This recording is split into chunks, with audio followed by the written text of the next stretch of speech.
Olá, estamos aqui com mais um episódio Entre Gêneros e, para variar, uma convidada mais que especial, Camila. Bom, quem é Camila, André? Vamos apresentar a Camila, depois Camila vai falar sobre ela. Camila, agradeço demais a sua presença aqui. Camila é psicanalista. Camila tem uma história linda. André? Camila Rossi é uma psicanalista que se especializou, né, Camila, em relacionamentos tóxicos, né, dependência emocional. E eu quero começar te perguntando o que é exatamente um relacionamento tóxico e o que é dependência emocional, Camila? Muito obrigada por estar aqui hoje. É um prazer estar aqui com vocês, Gi, André, admiro muito vocês. E gostaria muito de poder contribuir de alguma forma aqui com esse nosso bate-papo. Bom, vamos lá. Na clínica, eu comecei a atender muitas mulheres que passavam por relacionamentos tóxicos, relacionamentos abusivos. E a gente começa a entender que existe um padrão nisso tudo. Esse relacionamento tóxico, ele não começa do nada. E normalmente essas mulheres, elas vão repetindo padrões. Elas saem de um relacionamento abusivo e entram em outro relacionamento abusivo. Então é muito estranho, porque elas falam assim, mas será que eu tenho dedo podre? Né? Que a gente estava comentando, será que é dedo podre isso? Então a gente começa a investigar esse padrão que é repetido. Quando a gente olha essa mulher, quando a gente olha essa infância dela, a gente percebe que lá atrás ela teve uma família disfuncional. Raramente chega uma mulher num relacionamento tóxico abusivo que permanece nesse relacionamento, não que a mulher não possa entrar, mas é permanecer e repetir esse relacionamento, sendo que ela não veio de uma família disfuncional. Freud mesmo falava, nós não conhecemos pessoas ao acaso, nós reconhecemos pessoas que habitam o nosso inconsciente. Então, muitas vezes, essa mulher, ela vai para a vida de relação buscar um parceiro semelhante ao que ela conheceu na infância.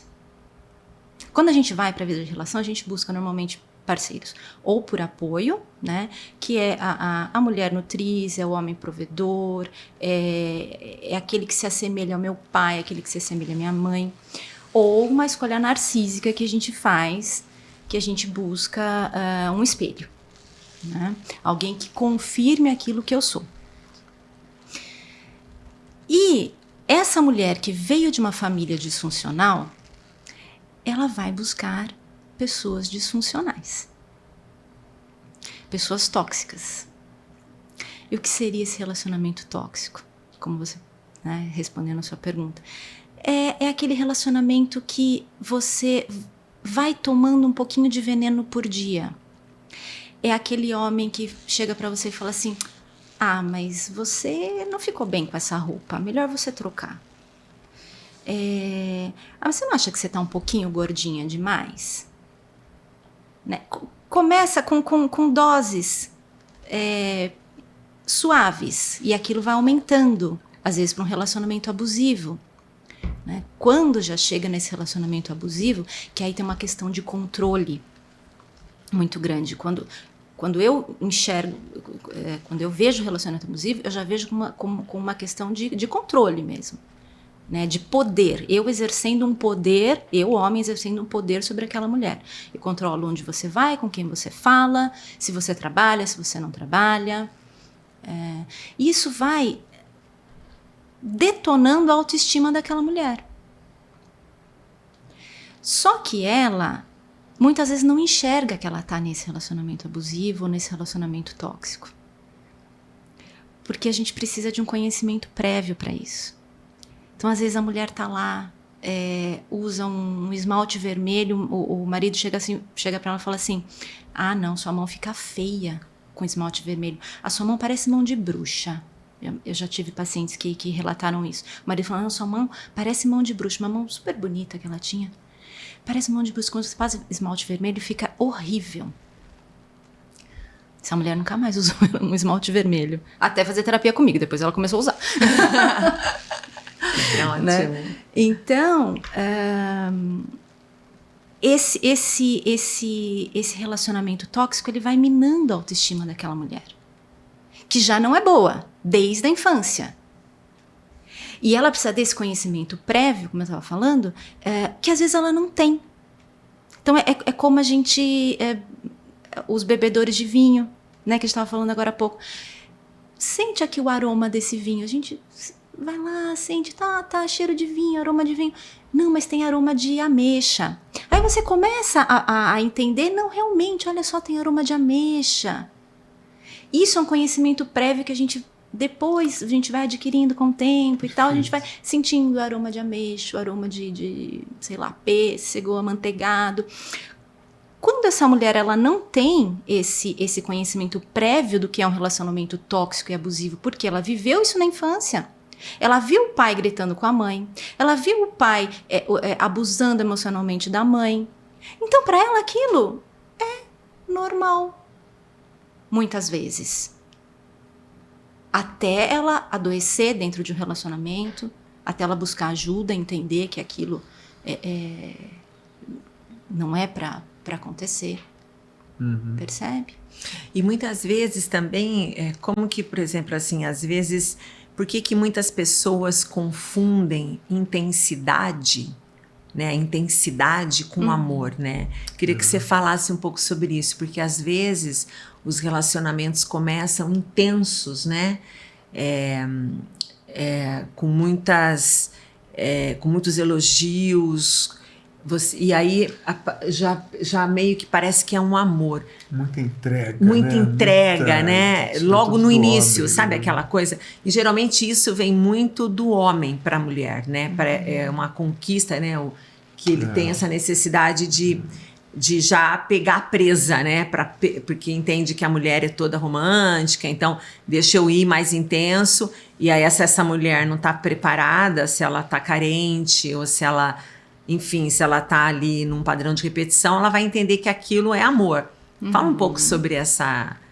Porque isso também é um abuso da parte da pessoa, né? Do caso do homem, né? Ele já começa... A gente tem que sacar isso também, né?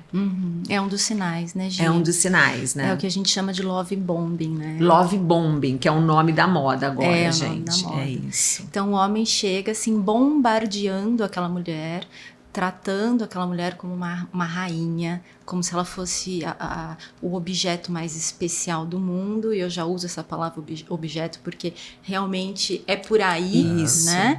Ele objetifica aquela mulher, então eu conquisto, eu sou conquistador, eu sou o macho alfa, eu vou levar essa mulher, sei lá, para Paris, e aí, depois que ela estiver cativada, eu faço com ela o que eu bem entender. Isso. Né? Porque aí ela já é minha, ela já está presa. E aqui... E aqui também tem um outro ponto que também está na moda, que é o ghosting, né? Que fala, que é o fantasma, né? Que é as relações dos homens que...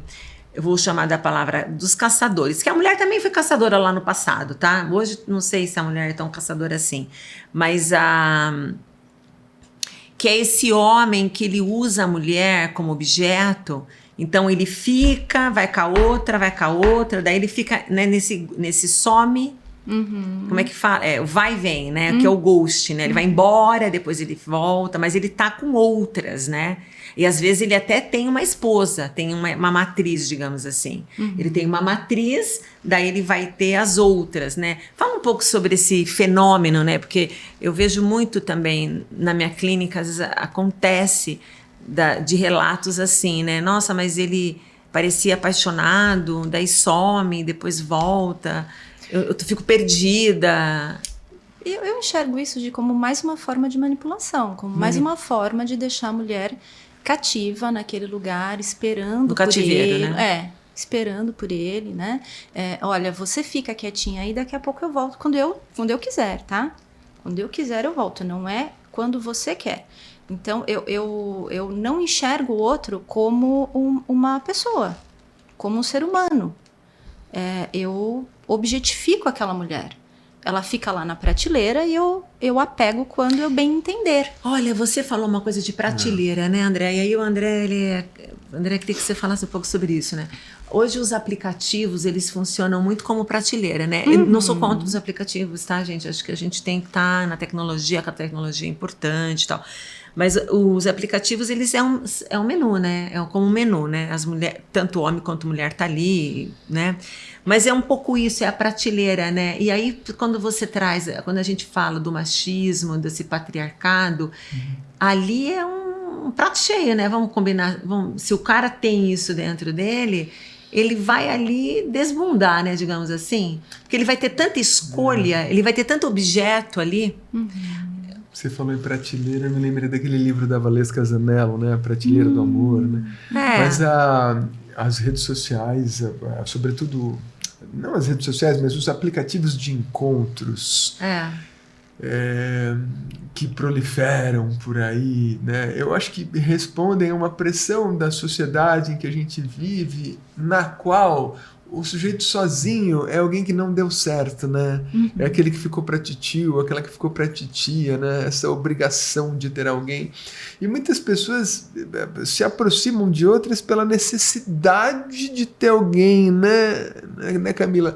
E assim, eu fico pensando, como é que você consegue separar isso no seu trabalho, né? Porque você é uma especialista, você se especializou em ajudar pessoas a construir relacionamentos saudáveis, sobretudo mulheres, né, Camila? Sim. Construir relacionamentos saudáveis. Como é que a pessoa percebe que aquele relacionamento deixou de ser saudável?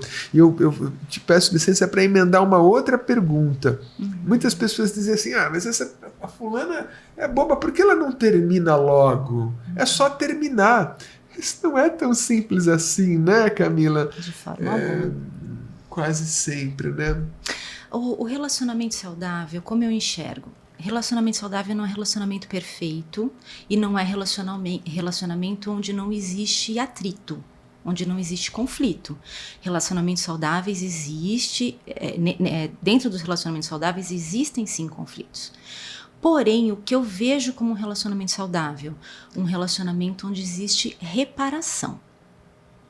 Então, a intenção de se reparar algo. Tem até uma historinha bonita da porcelana japonesa, não sei se vocês já ouviram falar sobre essa tradição da porcelana japonesa. Aquelas emendinhas de ouro. Isso, quando uma porcelana se quebra, a pessoa vai lá, repara com ouro, né? Aquilo fica mais valioso. Então, essa reparação é que faz um relacionamento ser saudável.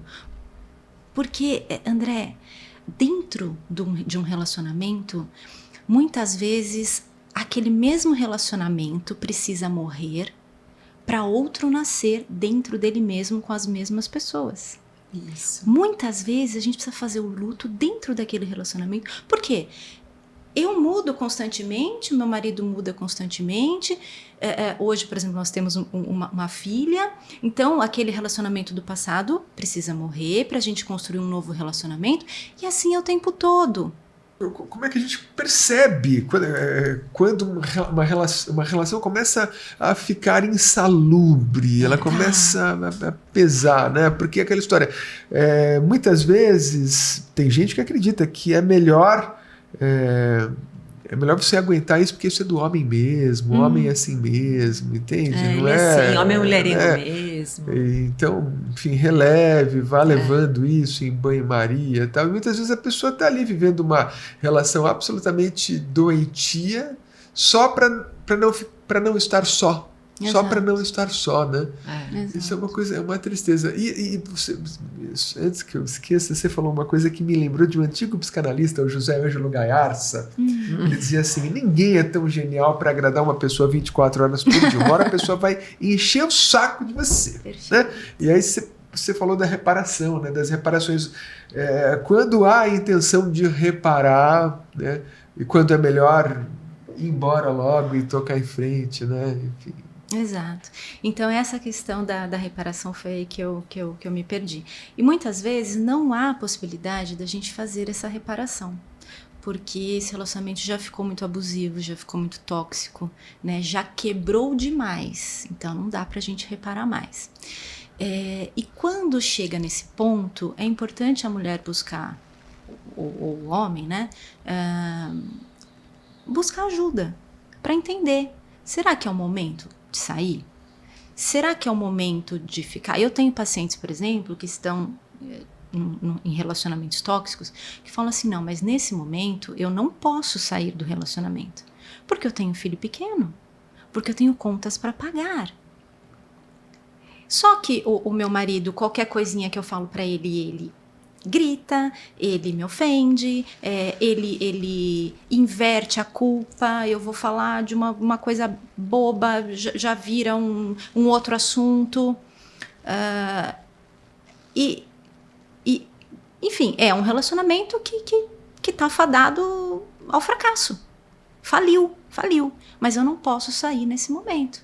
Então, essa mulher vai precisar negociar com ela, entender que ela está lá, ela vai ter que entender os motivos pelo qual ela está lá. E se eu quero permanecer ou não lá. Isso. Acontece muito. Aí ela está num nível de consciência, né? Ela pode se preparar até para sair, né? Ou seja, quando ela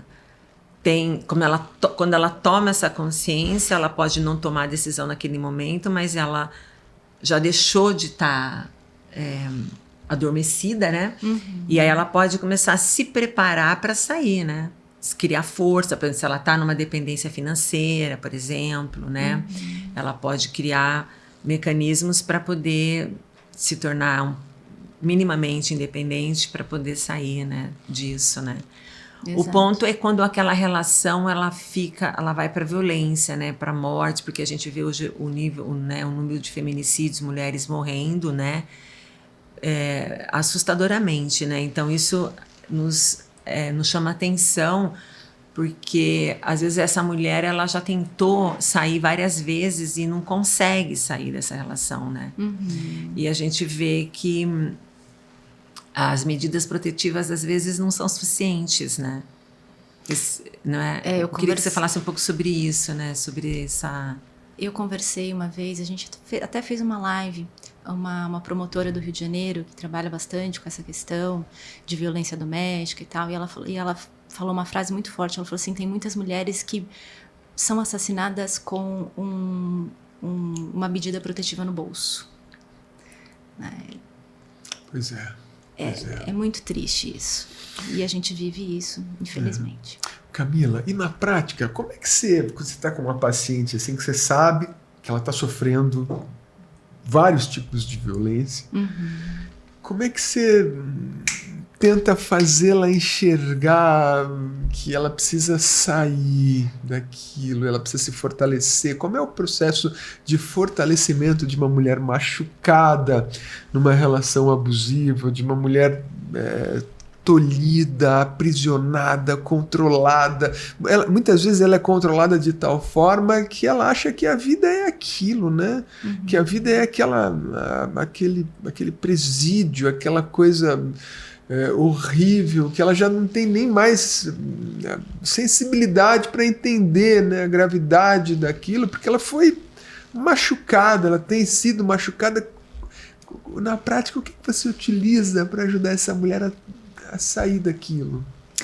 Primeiro é o ganho de consciência. Primeiro ela precisa entender que ela está num relacionamento tóxico, num relacionamento abusivo. Muitas mulheres não têm essa noção. Então eu faço esse trabalho de mostrar para ela que aquilo não é aceitável. Muitas vezes até em terapia de casal, eu já cheguei a falar pro parceiro, eu falo: você entende que isso não é aceitável? Gritar com a sua esposa não é aceitável, né? Então primeiro ela precisa ter esse ganho de consciência, entender todo esse processo, que ela muitas vezes ela tem uma dependência emocional. Então eu preciso explicar para ela todo esse processo. Por que você tem uma dependência emocional? Vamos olhar lá para sua infância, vamos ver o que aconteceu lá. Eu brinco que eu falo que na minha clínica eu não atendo adultos, eu atendo crianças feridas. Chega lá uma pessoa de 60 anos de idade, mas eu estou atendendo a criança ferida dela. Excelente. Então eu quero entender como aquela criança viveu a infância dela, Como disse a Lia Luft, né? A infância é um terreno onde a gente pisa a vida toda. Exatamente. Então eu mostro para ela, olha, tá vendo? Esses traumas sistemáticos que aconteceram. Você percebeu o quanto você ficou sozinha com as suas dores? Isso foi te gerando uma dependência. Você quer ser olhada, você quer ser vista, você quer ser acolhida a qualquer custo.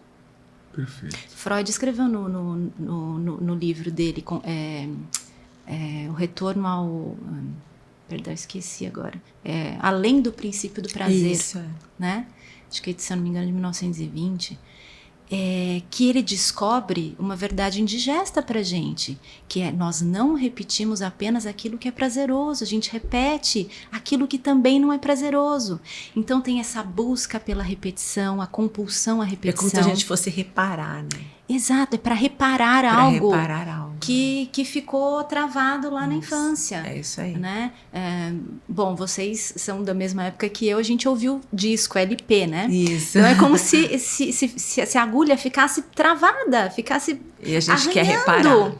Enquanto a gente não vai lá, tem tira essa agulha do lugar e coloca no lugar certo, a gente fica ouvindo Isso. a mesma parte do disco, repetindo, tentando reparar uma questão com o pai, com a mãe de lá de trás, só que agora com um novo objeto. Então eu preciso mostrar isso para ela. Olha, você tá vendo? Tudo, eu faço essa curva, né? E até que a gente chega num ponto interessante, que é começar a trabalhar a autoestima dessa mulher. Que tudo está aí. A resposta... 70% da resposta está em trabalhar essa autoestima. Esse sentido de ser, né? De si. Eu brinco, né, com as minhas pacientes, eu falo assim: autoestima é uma autoestimativa do quanto você acha que você vale. Portanto, quanto você acha que você merece receber. E a mulher vive o tempo inteiro em conflito com a figura de um homem machista formado pelo patriarcado, que o tempo inteiro está tentando desvalorizá-la. Muitas mulheres vivem com isso, mas você não vai conseguir, né? Mas isso aqui, de novo, sabe, você chama isso de... Eu estava lendo um continho, né, nesses dias em que a mulher mata o homem, porque ela estava tentando fazer uma crônica, um conto do Veríssimo chamado Omelete. O homem se separou porque ele conheceu uma moça que fazia uma omelete melhor do que a da mulher. Ela vai estudar omelete, ela passa a ter uma fixação por fazer uma omelete perfeita, faz cursos e tal. E um dia ela liga para o homem e diz: eu quero falar com você. E aí ele chega na casa dela, ela mostra um lugar posto à mesa, sente-se. Aí ela traz a omelete. Ele fala: a omelete tem que ter uma babês. E aí ele prova, olha para ela e fala assim: você chama isso de omelete? Aí ela o mata, né? Porque aquilo foi a explosão de anos aguentando os insultos e a desvalorização desse homem, né? Como trabalhar a sua autoestima numa sociedade que o tempo inteiro diz à mulher que ela vale menos do que ela imagina? E muitas vezes essas mulheres estão acompanhadas por homens que insistem em desvalorizá-las, e muitas vezes na frente dos filhos. É um desafio muito grande, porque realmente é fortalecer essa autoestima. É como se a gente construísse um muro, né? A gente coloca lá vários tijolinhos, aí alguém chega, vai lá, derruba metade dos tijolinhos que a gente colocou. Aí a gente vai constrói mais um pouquinho. Aí o homem vai lá e derruba mais um pouquinho desses tijolinhos. Mas sempre fica um tijolinho a mais que a gente colocou. Então, é um trabalho de formiguinha? É. Por isso que a análise não é algo em 10 sessões. É muito demorado. Pra vida toda, algo né? demorado. Pra vida toda. Porque a gente precisa mexer lá na feridinha, lá nos pontos nodais. Não é algo superficial. Então, aos pouquinhos, a gente vai conversando com essa mulher, a gente vai apresentando o que é saudável, isso vai introjetando e ela vai formando uma nova personalidade a partir daí. Perfeito. E na prática, Camila, isso acontece tanto para ajudar pessoas a se separarem, quanto para ajudar pessoas a identificarem possíveis parceiros decentes, né? Enfim. Você vai aprendendo a fazer melhor as suas escolhas, né? Exato. Porque quando você sempre diz respeito a nós, né? Quando a gente vai para as escolhas, a gente escolhe a partir de um padrão que a gente aprendeu, né? Uhum. Então só que, claro, às vezes você está em estado de apaixonamento, né? E você pode chegar até a amar, confundir, né? Essa dependência, achar que é dependência e não é amor, e fazer essa confusão, né? Uhum. E aceitar migalhas, aceitar as questões, às vezes passar por cima, né? E isso também, né, Camila, não depende de classe social, né? Não depende das camadas sociais, dessa desigualdade da nossa vida que é absurda. Isso para qualquer tipo de mulher, né?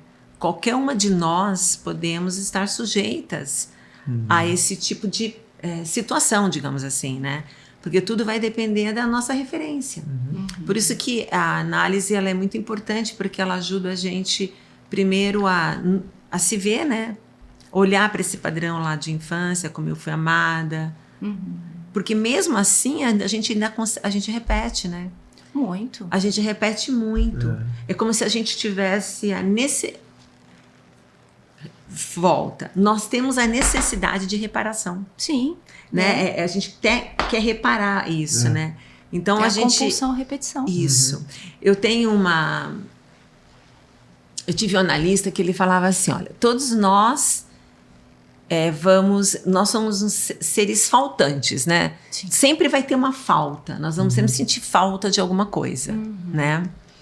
Você pode ter tudo e vai sentir falta, pode não ter nada, vai sentir falta. Essa falta que é uma falta, às vezes, até existencial, você fala, nossa, parece que está faltando. Que é um pouco o que o Freud fala além do princípio do prazer, né? Que a gente quer viver no prazer, e quando a vida não é, né? A vida é sofrimento, a vida é dor. E eu gostava muito que ele falava assim, quando a gente faz um processo terapêutico, uma análise, a gente começa a ficar mais esperto com a gente começa a fazer melhores escolhas, quando a gente já está num processo disso que você falou, da autoestima, né? Melhor, tá entendendo melhor o seu valor. E você vai escolher a falta que você vai dar conta. Exato. Eu acho isso maravilhoso. Porque você vai falar, essa falta eu vou dar conta, né? Exato. E é tão bom isso, porque você vai falar, bom, tá bom. A sociedade pode ditar todas as regras, né? E uma coisa que eu queria te perguntar, às vezes essa mulher também fica numa situação de violência, às vezes invisível, emocional, por comparar, né? Pela sociedade, né? Tipo, todas estão casadas, todas estão namorando, todas são mães e eu, né? É um pouco do que você trouxe, né? Então, assim, eu comparo o meu quintal com o outro. Sempre o quintal do vizinho vai estar mais verde que o meu, né? Evitar comparações, Isso. né? Essa comparação também é perigosa, né, Camila? Muito perigosa, porque a gente não tem que se comparar com o outro. A gente tem que se comparar com a gente ontem, né? Eu estou melhor hoje do que eu fui ontem. Isso. Essa é a base. Agora, me comparar com o outro, até porque, gente, olha, sinceramente, eu atendo muitas mulheres, às vezes muitos casais, e chega lá os casais assim, detonados no meu consultório e postando fotos maravilhosas no Instagram. Isso. Tá? E eu falo para as minhas pacientes, porque as minhas pacientes falam, mas eu tô sozinha, eu preciso de alguém. Eu falo, tá, tudo bem. Eu vejo as pessoas felizes no Instagram. Eu falo, tá, mas você sabe que às vezes aquela foto é um recorte de um momento, não é o que eles realmente estão vivendo. Eu vejo isso na prática, no dia a dia. Então, é muito ruim quando a gente se compara com os outros, porque a gente não sabe o que se passa dentro de quatro paredes. Perfeito. Né? E você disse algo muito interessante, que você falou assim, as mulheres, elas aceitam migalhas. Eu brinco com as minhas pacientes, eu falo assim, você é pombo para aceitar migalha? Boa. Mulher pombo que aceita migalha. Mulher pombo que aceita migalha. Mulheres, prestem atenção. Excelente, não somos pombos. Excelente. Pombas. Eu falo para elas, vocês precisam estar satisfeitas de si. para vocês irem para a vida de relação buscar fazer escolhas melhores. Quando a gente está com fome, vocês já foram fazer compra no supermercado, vocês estão com fome? Horrível! A gente coloca um monte de coisa horrível. É isso, a gente faz escolhas, a gente come pizza congelada quando a gente tá com fome. Então, se a gente vai pra vida de relação com fome, a gente aceita qualquer migalha. E eu acho que aqui eu faço um paralelo com a carência, né? Bom. Quando a gente tá carente, né? A gente não dá conta desse vazio, né? Que eu acho que o André trouxe isso também, dessa... O que é essa solidão, né? Às vezes a gente tem o vazio, essa solidão. Então, quando a gente tá... Se entender, né? Lidar melhor com os nossos vazios, né? Que de vazio não tem nada, tem tanta coisa querendo dizer ali dentro, mas lidar melhor com essa carência, né? Com essa fome, né? Para não pegar qualquer coisa. Exato, para não preencher com qualquer porcaria. Exato. Porque é isso que a gente vai fazer. Nós nos casamos com as disfuncionalidades dos nossos pais. Então... Perdão, repita isso, repita, por favor. Maravilhoso. Nós nos casamos com as disfuncionalidades dos nossos pais. Então nós vamos, quando a gente está vazio de si, né, e a gente está nessa compulsão à repetição, nós vamos buscar esses padrões. E a gente se preenche com isso, com essas disfuncionalidades. Né? Esses padrões nos formaram desde sempre, né? Exato. Nós nos acostumamos, né, em casa. Isso. E agora, Camila, pensando em tudo isso, né, e olhando para as redes sociais, para os aplicativos de encontros, você acha que as pessoas estão mais descartáveis hoje em dia? Estão se deixando descartar mais facilmente? E aquela história, a gente falava da prateleira, né? A quilometragem sexual é muito valorizada no homem, né? Quanto mais encontros ele tiver, quanto mais mulheres ele conhecer, quanto mais ele, né, seduzir mulheres, mais valoroso ele será entre os homens. Quanto mais a mulher, quanto maior a quilometragem da mulher, mais rodada ela será, o que é pejorativo, o que é ruim. Essa balança é muito injusta, né? As mulheres se tornam objetos. A Simone de Beauvoir já falava, né? Enfim, que a mulher não é um sujeito na ótica patriarcal, a mulher não é um sujeito, a mulher é um objeto da dominação patriarcal. Para citar um outro autor, que é o Pierre Bourdieu, a dominação masculina do Pierre Bourdieu é uma leitura que todos nós homens deveríamos fazer. Nós estamos lá, desenhadinhos, né? O quanto nós somos covardes, homens, formados pelo patriarcado. A mulher se torna descartável e o homem cada vez mais poderoso, né? Essa balança é muito injusta. Como é que você lida com isso na sua prática profissional? Porque a mulher às vezes chega sozinha e ela ouviu numa matéria na Globo News solidão, a doença do milênio, como se a solidão fosse necessariamente uma coisa ruim. Hoje eu acho a solidão um presente da vida para mim. Eu adoro ser só. Adoro ser sozinho. As únicas pessoas, além dos meus parceiros profissionais, as únicas pessoas com quem eu interajo são os meus filhos. Eu não faço questão nem de ter amigos. Que quando eu penso que alguém vai na minha casa, olho a minha meia, assim, eu digo assim, ai, será aqui na minha casa? Eu não quero que venha ninguém na minha casa. Eu adoro ser eremita. Os únicos momentos em que eu, repito, interajo são nas minhas nas atividades profissionais ou com os meus filhos, que é a minha família, né? Os meus 3 filhos. E aí a gente vive numa sociedade que trata a solidão como uma doença. Eu acho que a solidão em si não é boa, mas a solitude, né? A solitude é bacana. Porque você pode estar num lugar com multidão, 1000 pessoas. Né? Mas você vai estar sozinho se você estiver em solidão. Mas se você estiver em solitude, que é quando a gente está preenchido de si, né? Quando a gente entende as nossas faltas, a gente fala... Isso aqui eu dou conta, isso eu não dou. Eu faço essa negociação interna. Aí é bacana. Aí é gostoso. Aí a gente se curte. E aí, Camila, me perdoe.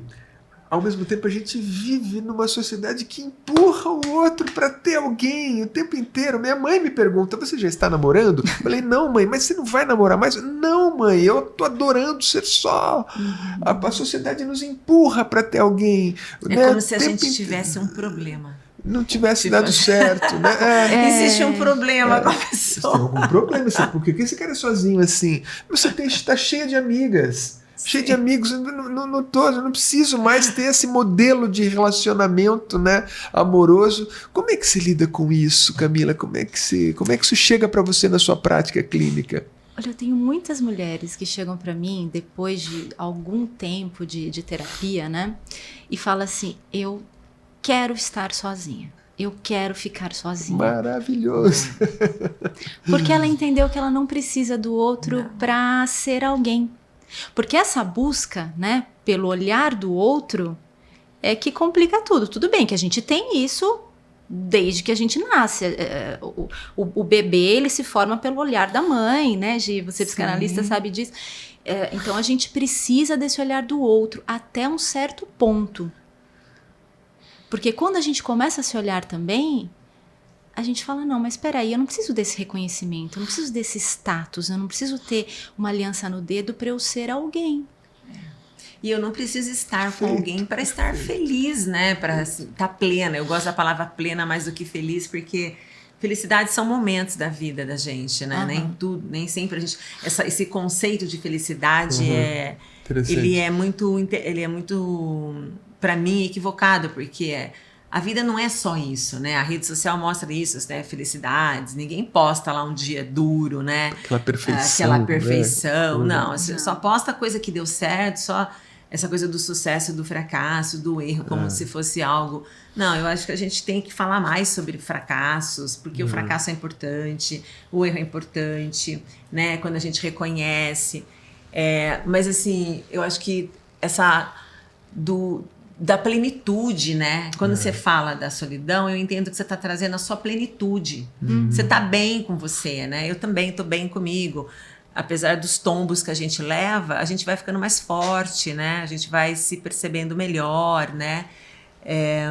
Eu acho que a vida se trata disso, né? Eu acho que, por um outro lado, também eu penso, Camila, eu não sei como você vê isso na sua clínica das mulheres, e eu sempre digo para as minhas amigas, né? Eu acho que se relacionar, eu acho que é muito importante, porque a gente também aprende com o outro na relação. Fato. A gente não consegue, sozinho, nós não somos seres para viver só, né? A gente pode, sim, dar conta da nossa existência, estar pleno, depois de um certo tempo na vida, né?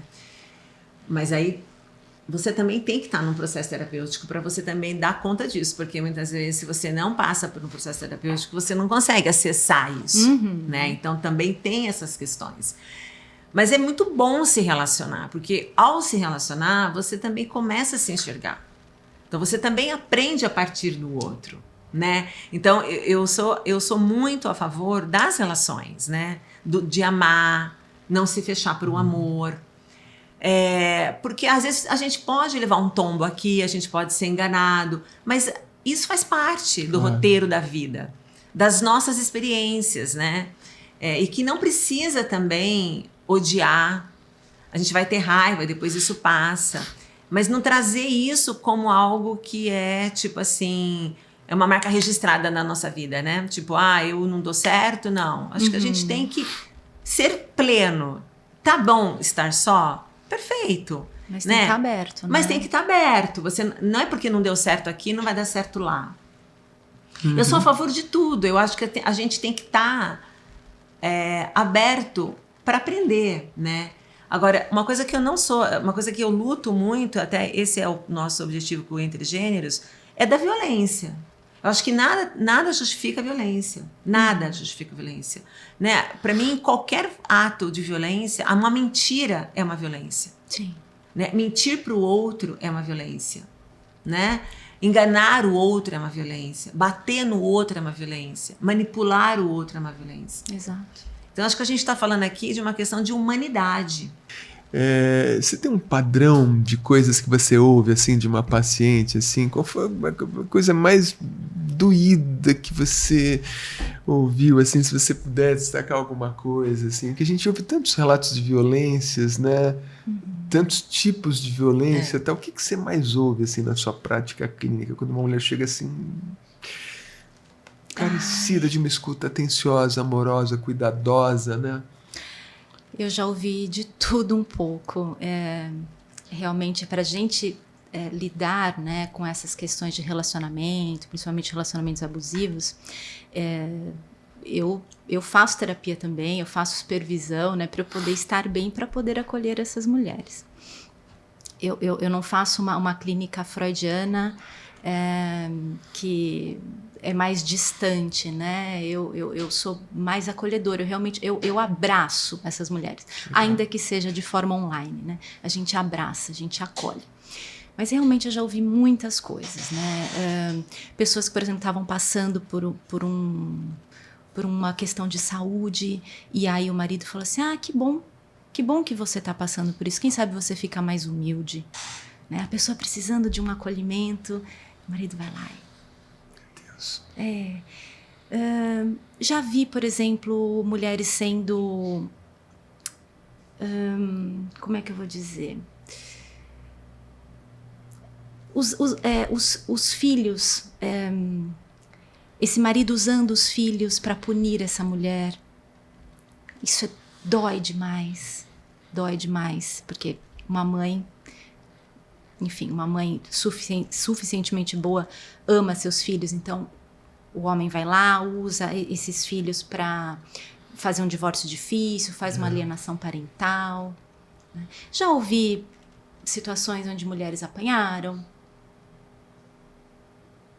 Violência física, né? Violência física. Esses filhos assistindo a tudo isso, no futuro certamente terão problemas também, né, Camila? Com certeza. Que é a disfunção familiar, né? Exatamente. Muito triste.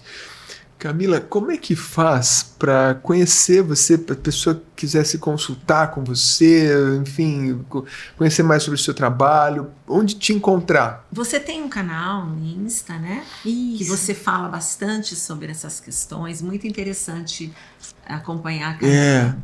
Obrigada.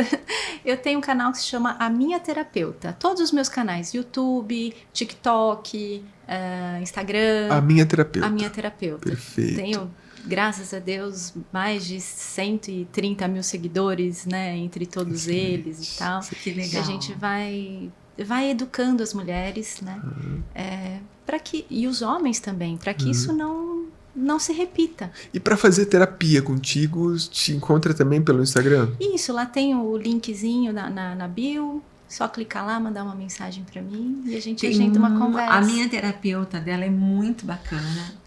Eu já acessei, eu adorei, achei muito incrível. Muito obrigada. Camila é de uma sensibilidade incrível.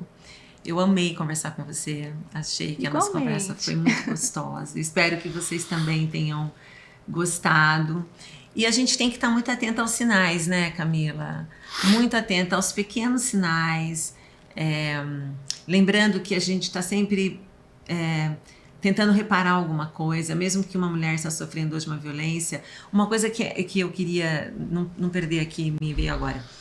Nós, muitas vezes, quando sofremos uma violência, qualquer que seja ela, a gente tende a sentir muita culpa, né, Camila? Muita culpa. Muita culpa e muita vergonha. Como que eu pude, né, entrar nisso? Como que eu não percebi? Né, Camila? Isso é uma coisa que atravessa a gente, né? Muito. Eu sempre falo que os sinais, eles sempre estiveram lá. Isso. Né? Eu brinco com as minhas pacientes. Tinha um elefante branco no meio da sala, mas vocês não viram. Isso. E a gente se permite realmente entrar nessa situação por conta da compulsão à repetição. A gente não conhece, a gente não tem um conhecimento prévio de que aquilo é ruim. E a gente às vezes está naquele estado do apaixonamento, acreditando, né, que é essa compulsão, né, a repetição, que é o modelo de amor que eu entendo, né? Exatamente. Isso. Só que isso não quer dizer que a gente precisa se sentir culpada por isso. Ao contrário, é identificar uma ferida e tratar essa ferida. A gente não culpa jamais essa mulher dentro de uma análise, dentro de um consultório. Ao contrário, a gente vai acolher essa mulher. E se você hoje, mulher, está vivendo uma situação, qualquer ela, que seja de violência, não se sinta culpada e nem envergonhada. Procure ajuda, porque faz parte de um padrão. Infelizmente, a gente acaba encontrando pessoas que fazem isso, né? Ou seja, então a gente não é culpada por isso, né? Então vamos nos perceber nesse sentido. Uma amiga que está vendo uma outra amiga passando por uma situação, acolha também. Indica para essa amiga fazer uma análise. É importante também, né? As amigas, né? Uma olhar para a outra, né? O André fala uma coisa muito legal, André, que você fala que, como que é, de 4 paredes, né? Quando a gente está vendo uma briga. Não, em briga de mulher, a gente mete a colher, sim. Né? A gente precisa desobedecer esse ditado popular, né? Exato. E você sabe que eu penso muito na Gisele Pelicot. A Gisele Pelicot, a vergonha precisa mudar de lado. Né? A vergonha precisa mudar de lado. Esse caso horroroso, né, da Gisele. Há outros casos aparecendo. Eu vi recentemente de uma brasileira casada, acho que com um americano, e que ela se deu conta depois também de anos que ela estava sendo vítima do próprio marido, porque existe um mercado, né? Parece que existe um mercado, uma internet, né? Enfim, maridos que filmam as próprias mulheres dopadas sendo abusadas por outros homens. É uma perversão. Insano. É uma perversão. Mas também representa essa lógica patriarcal segundo a qual mulheres são escolhidas. Eu vi uma matéria, até fiz um vídeo essa semana sobre uma moça que estava voltando para casa de ambulância e o motorista da ambulância a assediava. E ela gravou o diálogo, né, a conversa. Enfim, eu vi também um outro vídeo com uma moça, uma cantora de bar, sendo assediada durante o trabalho dela por um cliente bêbado, né? Ela contou na legenda desse post que esse cara ficou até o fim, até a hora de ela ir embora, insistindo para ela ir embora com ele, a tal ponto de ela ter de chegar num conhecido e dizer assim: finge que a gente tem alguma coisa, olha isso, para esse cara largar do meu pé. Quer dizer, a mulher não pode ser sozinha? É uma imposição patriarcal. As pessoas dizem assim, muitos homens, né, quando nos meus posts dizem que patriarcado, tudo para você é patriarcado não existe. Como não existe patriarcado? O próprio fato, né, de as pessoas acharem que ele não existe significa, né, imposição de uma estrutura, de um sistema patriarcal que nos atravessa a todos. Né? Então nós homens precisamos pensar sobre isso, né? Precisamos fazer um movimento de autocrítica, de autoimplicação, né, Camila? Essa questão, né, do patriarcado, dessa estrutura da masculinidade hegemônica, ela criou ela explica como que esse menino é criado dentro desse regime onde a vulnerabilidade ela é punida, né? Então esse menino, André, o que eu percebo, ele cresce achando que ele não pode ser vulnerável, que ele não pode depender, que ele não pode pedir, que ele não pode chorar. Isso mesmo. Perfeito. Então, esse menino, ele vai crescer achando que, por exemplo, tendo certeza que ele não pode contar com o pai e com a mãe. Eu imagino o seguinte, um menino que está lá passando por um bullying na escola, aí de repente esse menino chega pro pai e fala: pai, tem um valentão lá que quer bater em mim. Aí o pai fala assim: se você apanhar, você apanha em casa de novo. Em casa. Isso. Então esse menino fica sozinho com essa dor. É um trauma sistemático. E ele começa a fazer uma identificação com o agressor para ele sobreviver nesse ambiente Exatamente, tóxico. Senão ele não é aceito, né? Senão ele não é aceito. E nós temos a necessidade de pertencimento, né? Exato. Esse é o ponto. E para ele sobreviver, ele vai ter que se identificar com esse agressor. É um mecanismo de defesa que ele cria. E é por isso que os homens, né? Assim, homens que estejam... Não podem se sentir... Tem que ter vergonha, né? Tem que olhar para sua fragilidade, falar, preciso cuidar dela. Exato. Não é? Senão vira isso aí que você acabou de falar. né? E esse homem, quando ele vai para a vida de relação, ele vai repetir aquilo que ele introjetou, que é essa violência. Perfeito, Isso perfeito. mesmo. Muito bom, parabéns pelo seu trabalho. Está ajudando muitas pessoas, muitas mulheres, isso que importa. Fico muito contente, muito feliz de ter você aqui. Eu que agradeço. Agradeço de coração. Muito obrigada mesmo. Obrigado, Camila. Parabéns pelo trabalho. Sigam a Camila, conheçam o trabalho dela e conte conosco se você precisar também aqui no Entre Gêneros, tá? Obrigado. Muito obrigada. Muito legal essa conversa. Homens, façamos terapia. É isso aí, esse é o recado. Exato. Obrigado, né? Obrigado. Obrigada, pessoal. Ativem o sininho das notificações, por favor. Curtam, compartilhem. E estejamos juntos para tentarmos construir uma nova possibilidade a este sistema, essa estrutura patriarcal que nos atravessa a todos, que tem matado mulheres e homens também. Pensemos. Até a próxima. Até a próxima.